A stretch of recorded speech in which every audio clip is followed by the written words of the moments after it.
नमस्कार, मैं सुशील कुमार और आप देखना शुरू कर चुके हैं टाइम्स ऑफ गाजीपुर। मैं आपको बताना चाहूँगा कि मैं इस वक्त श्रावस्ती जिला में पहुंच चुका हूं। श्रावस्ती जिला बहुत ही एक ऐतिहासिक जिला है, जहां पर पहले पुराने ज़माने में आर्थिक राजधानी हुआ करता था और यहां से देश विदेश तक व्यापार लोग किया करते थे।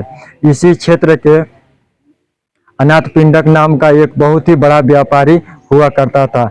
व्यापारी ने भगवान बुद्ध के उपदेशों से और उनके ज्ञान से प्रभावित होकर अनाथ पिंडक ने यह सोचा कि भगवान बुद्ध का जो ज्ञान है हमारे क्षेत्र में फैलना चाहिए। तो उसने यहाँ पर 18,000 स्वर्ण मुद्राएं बिछा करके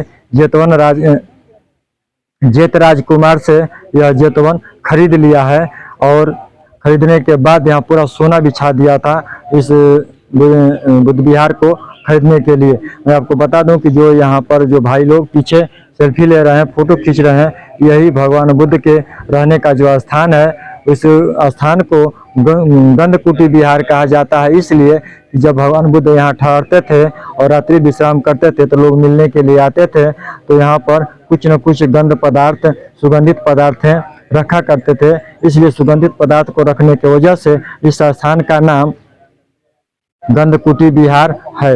आप तमाम देख सकते हैं, ये पुराने जमाने का स्थित ऐतिहासिक स्थल आज भी मौजूद है और इसको पुरातत्व विभाग द्वारा सुरक्षित किया गया है और सर्टिफाई किया गया है कि यह वही स्थान है जिसको अनाथ पिंडक ने जेत राजकुमार से खरीदा था। और यहीं पर मैं आपको दिखाऊंगा, यहीं पर अंगुलीमाल का भी आतंक फैला हुआ था इसी जंगल में। मैं उस स्थान को भी दिखाऊंगा, लेकिन मैं आपको पहले यह भी बता दूं कि जो भी हम स्थान दिखाते हैं भगवान बुद्ध से संबंधित सभी स्थानें बहुत लंबी है और वीडियो लंबी हो जाती है, तो मैं इस वीडियो को कई पार्ट में दिखाऊंगा। तो आप लगातार टाइम्स ऑफ गाजीपुर चैनल पर बने रहिए और पार्ट वाइज वीडियो को देखते रहिए। फिलहाल अभी के लिए इतना ही। नमस्कार, जय भारत।